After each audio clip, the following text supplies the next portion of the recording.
एक बार की बात है, एक गांव में एक योगी रहता था। वह बहुत ही तपस्वी और ज्ञानी था। वह अपने मन को इतना शांत और स्थिर कर लेता था कि वह दूसरों के मन की बात भी सुन सकता था। वह लोगों की मदद करने के लिए उनके विचारों और भावनाओं को जानता था। लोग उसकी इज्जत करते थे और उससे अपनी समस्याओं का समाधान पूछते थे। एक दिन एक राजा उस गांव से गुजर रहा था। उसने योगी के बारे में सुना और उसकी कौतूहल जगी। उसने सोचा कि वह योगी की परीक्षा लेकर उसकी योग्यता का पता लगाएगा। उसने अपने मंत्रियों को आदेश दिया कि वे योगी को उसके दरबार में लाएं। मंत्रियों ने योगी को राजा के पास लाया। राजा ने योगी को बैठने को कहा और उससे बातचीत शुरू की।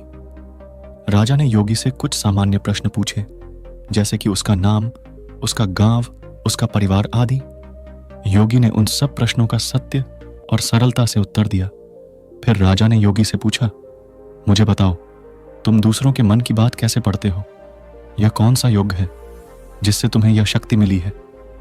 योगी ने राजा की आंखों में देखा और बोला, महाराज, यह कोई योग नहीं है। यह तो एक उपहार है जो भगवान ने मुझे दिया है। मैंने बस अपने मन को शांत और स्थिर करने का अभ्यास किया है। जब मेरा मन चुप होता है तो मुझे दूसरों के मन की आवाज सुनाई देती है। राजा ने सोचा कि योगी झूठ बोल रहा है। उसने चुनौती देते हुए कहा, अच्छा, तो तुम मेरे मन की बात भी पढ़ सकते हो। तो बताओ, मैं अभी क्या सोच रहा हूं? योगी ने फिर से राजा की आंखों में देखा और बोला, महाराज, आप अभी यह सोच रहे हैं कि आप मुझे एक ऐसा प्रश्न पूछेंगे जिसका उत्तर मुझे नहीं पता होगा। आप मुझे फंसाना चाहते हैं और मेरी योग्यता को परखना चाहते हैं। राजा चौंक गया और ताकता रहा और सोचा कि शायद यह एक अंधेरा तुक है। उसने फिर से पूछा, ठीक है, तो बताओ, मैं अभी किस चीज के बारे में सोच रहा हूं? राजा के इस प्रश्न पर योगी ने फिर से उसकी आंखों में देखा और बोला, महाराज, आप अभी यह सोच रहे हैं कि आप मुझे एक ऐसा प्रश्न पूछेंगे जिसका उत्तर मैं नहीं दे पाऊंगा। आप मुझे फंसाने की कोशिश कर रहे हैं। राजा ने योगी को आश्चर्यचकित होकर देखा। वह सच में यही सोच रहा था। उसने योगी की ओर देखा और बिना कुछ बोले उसकी ओर इशारा किया। योगी ने समझा कि राजा अब उससे और कुछ नहीं पूछेगा। राजा ने योगी की ओर देखा और बोला, तुमने मेरे सवालों का उत्तर दिया है। योगी, मैं तुम्हारी योग्यता को मानता हूं।